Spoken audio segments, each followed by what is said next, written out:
பாவம் செஞ்சதுனால வந்த பயம். இப்போ அந்த பயம் எப்படி இருக்கும்? ஐயோ நான் தப்பு பண்ணிட்டேனே, ஐயோ தப்பு, தேவன் வருவாரு, தேவன் கேட்பாரு, நான் பாவம் செஞ்சிட்டேனே, இது பாவமாச்சே, ஐயோ தெரியாம பண்ணிட்டேன், இது பாவம், தேவனுக்கு நான் பயப்படுறேன், தேவனுக்கு பயப்படுறேன்.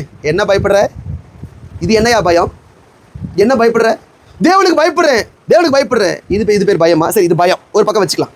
பாவம் செஞ்ச பிறகு ஐயோ பாவம் செஞ்சிட்டேனே தேவனே, ஐயோ பயமா இருக்கே, தேவனுக்கு பயந்து ஒளிஞ்சுக்கிட்டு இருக்கிறேனே, இது ஒரு பயம்.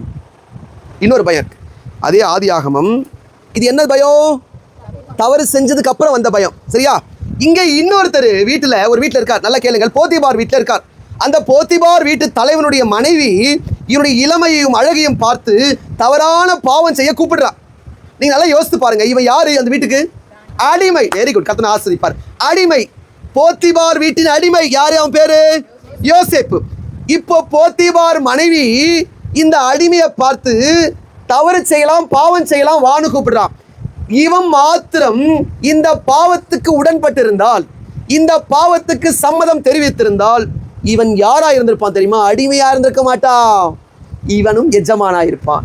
நான் இத்தனை பெரிய பொல்லாங்குக்கு உடன்பட்டு தேவனுக்கு விரோதமாய் பாவம் செய்வது எப்படி? ஐயோ நான் செய்ய மாட்டேன், நான் செய்ய மாட்டேன், இது தேவனுக்கு விரோதமான பாவம். இது என்ன பயம்? எந்த பயம் சிறப்பான பயம்?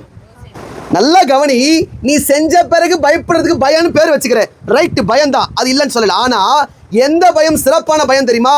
பாவம் உன்னை தேடி வருதில்ல, பாவம் கிட்ட வருதில்ல, இப்போ செஞ்ச பிறகு தேவனுக்கு பயப்படுறது உத்தமமானதா? ஐயோ செய்யாமலே இதை செய்யக்கூடாது, தேவன் கேட்பார்னு பயப்படுறது உத்தமமானதா? இப்போ விளக்கமா சொன்னா, ஆதாமின் பயம் உயர்ந்ததா, யோசேப்பின் பயம் உயர்ந்ததா? எந்த பயம் சிறந்தது? எந்த பயம் நம்மகிட்ட இருக்கணும்? யாருடைய பயம்? பாவம் செய்யறதுக்கு முன்னாடி இது பாவம், இதை செய்ய மாட்டேன் அப்படின்ற பயம் உனக்குள்ள இருக்கணும், எனக்குள்ள இருக்கணும். அல்லேலூயா.